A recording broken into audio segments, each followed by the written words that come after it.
Hey everyone, welcome back to Realpolitik. Today we're going to be talking about the latest developments in Ukraine for March the 7th, 2023. So let's get right into it. We're going to be focusing on Bakhmut, and this is going to be a quick update. So basically, looking at this map, the only thing that isn't accurate is that on the east side of the Bakhmutska River, everything is under the control of the Russians. You can see on this map right here, Rybar's map, everything on the east side of the river, the Bakhmutska River, is under Russian control. There may be some pockets of resistance that they're mopping up, but that's about it. So let's just add that in quickly.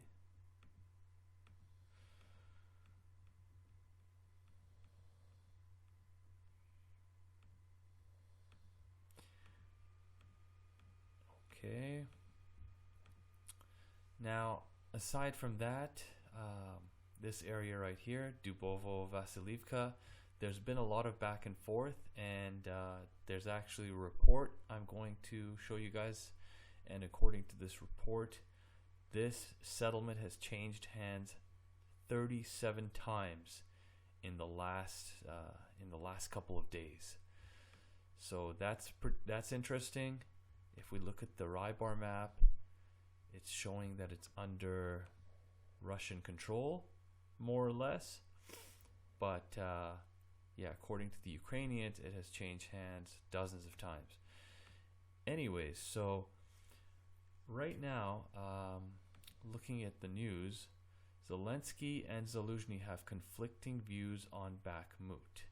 And we've been hearing about this for some time, because about a month and a couple weeks ago, we heard that Zaluzhny, the top Ukrainian general, wanted to pull out of Bakhmut, and Zelensky was against it, right? And Zelensky is a real hardhead, and he's just kind of a stubborn guy. That's what led to Mariupol, how the Ukrainians got encircled. But anyways, Zaluzhny wants to pull out, Zelensky doesn't. And if we look at this article, Ukraine live briefing, Ukraine refuses to retreat from Bakhmut.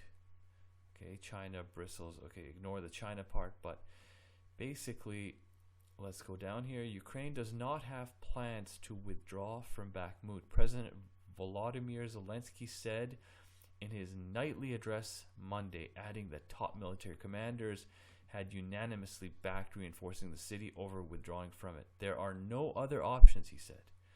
Well, I don't know about that, because Zelensky's he's decided, against the advice of his top military commander, he's decided that he doesn't want to give up the city. And yeah, I can understand that, it wouldn't look good from a PR perspective, but what you have to understand is that the only roads in and out of Bakhmut, this is one of them, okay? And I've shown you guys this so many times, but this is one, and this one right here is the other. So the only two roads in and out of Bakhmut are under Russian fire control. So that's all fine and dandy that you don't want to withdraw your troops. But these two roads are under fire control, right? The Russians can target these roads with artillery, mortars, ATGMs, snipers, even like these roads are pretty much within rifle range, right? These roads are pretty much within rifle range. So these roads are not really usable. Now, yesterday I showed you guys a lot of footage in the previous video, and we saw that in that video, right? We saw that I showed you multiple videos where the Ukrainians are withdrawing, they're evacuating the city, and a lot of Ukrainian influencers, military influencers who have accounts online, social media stars, they're basically saying that, yeah, we've been ordered to evacuate. So this is really wishy-washy. There's bickering, I guess it's bickering back and forth between both sides. Maybe some of the local commanders have taken the initiative. I don't know, but at the end of the day, the Ukrainians cannot use these roads. I mean, you look at that. That's like, 300 meters approximately. Like, that's within rifle range. they cannot really use these roads. If they do, they're going to sustain significant losses. So they're having to use the fields. And in the fields, we saw in the footage yesterday, all the different videos that have been released where it's extremely muddy and trucks and tracked vehicles are getting stuck. And it's just kind of like a disaster, right? Like, they should have probably withdrawn a lot earlier when the ground was solid, but now they can't use the roads. And the thing is, again, like Zelensky saying he doesn't want to withdraw. Okay, that's fine, but at the end of the day, it doesn't really matter what you want. You don't want to withdraw. You might feel like it's humiliating, whatever, but you can't resupply the city. It's as simple as that. You cannot resupply the city. And in the last couple of days, the Ukrainians have blown a bunch of bridges. They blew a dam right here that flooded this whole area, and they blew all the bridges over the Bakhmutska River. So basically, the Bakhmutska River, the Russians can't. So that way, the Russians can't cross over and keep going forward, right? Keep advancing. They basically stop them in their tracks, so they have to basically do like a loop, right?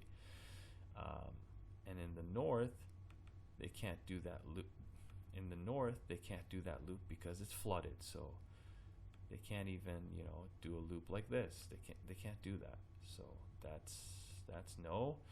And then another bridge the Ukrainians blew was right here. There's a stream right here, and they blew this bridge too. So on one hand, it might appear that the Ukrainians are trying to cover their tracks and prevent the Russians from chasing them.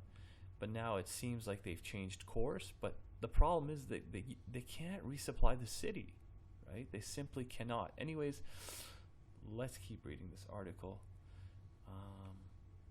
Russian forces are continuing offensive operations against Bakhmut despite heavy losses. Well, of course, they got to say that. Ukraine's General Staff reported early Tuesday. Over the past day, the enemy made 37 attacks near the village of Dubovo-Vasilivka alone, it said, referring to the village about 5 miles northwest of downtown Bakhmut. So yeah, this village right here, and we see it right here, right? So we see it right here. 37. Unbelievable. That's insane. Fighting in Bakhmut has intensified, with two sides engaging in hand-to-hand combat at times.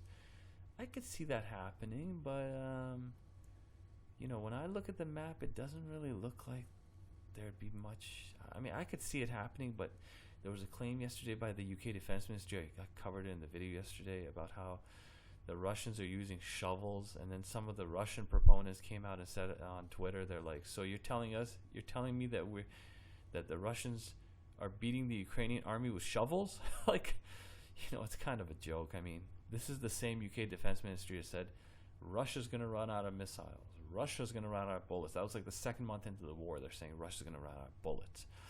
Anyways, engaging in hand-to-hand combat at times, the Washington Post reported it has also bled the pro-Ukrainian Wagner mercenary group, which has deployed ill-trained prison recruits as cannon fodder. Yeah, I don't buy that. Yeah, I don't buy that. That's just an excuse. And if they're so ill-trained, then how are they advancing and kicking your ass? Like, that doesn't make sense, right? That makes you look bad. They're ill-trained, they're cannon fodder, and they're using shovels and they're beating your ass. Like, how's that? Anyways, it says Russia is increasingly deploying higher quality troops back to Bakhmut. Anyways, enough of this. So yeah, looking at this map, the Russians really haven't advanced as swiftly as they had before they reached this point. Like, the Russians were advancing, and they took Krasnohora, they took Soledar, and then Krasnohora, and then Pereskovivka, and then a few days later, this settlement right here, Berkivka and Yahidne, and they were advancing pretty quickly, right? And then when they got right here, they stopped. Now, Why did that happen? Well, there's a few possibilities. One, the Russians could be running out of steam, right? It could be. Two, the Ukrainians might have put their foot down and maybe they're fighting valiantly and defiantly, and maybe that's it. Or on the other hand, another thing is the Russians just might be content with where they are, because it's basically checkmate right here, right? Like, supplies are not, you can't use the roads to get supplies in and out. You can't send reinforcements using the roads. They're gonna get obliterated. They're gonna get wiped out. So you have to use the fields, and the fields, we've seen the footage. It's just, you can't do it. You cannot do it. You can't use the fields to send supplies reliably. Not to mention, they might get stuck, and that gives the Russians a better chance to destroy them. But anyways, aside from the Ukrainians bickering, there seems to be some bickering among the Russians as well. I'm going to mention that in a second, but Sergei Shoigu, one of the top commanders in the Russian military, he actually said in a statement recently, he said that in February, he's saying that the Ukrainian casualty rate increased 40% in February, and the Ukrainians sustained 11,000 casualties in February. Now, if you do the math, 40% increase, that means the Ukrainians had about 6,000 losses normally, and in February last month they had 11,000 losses.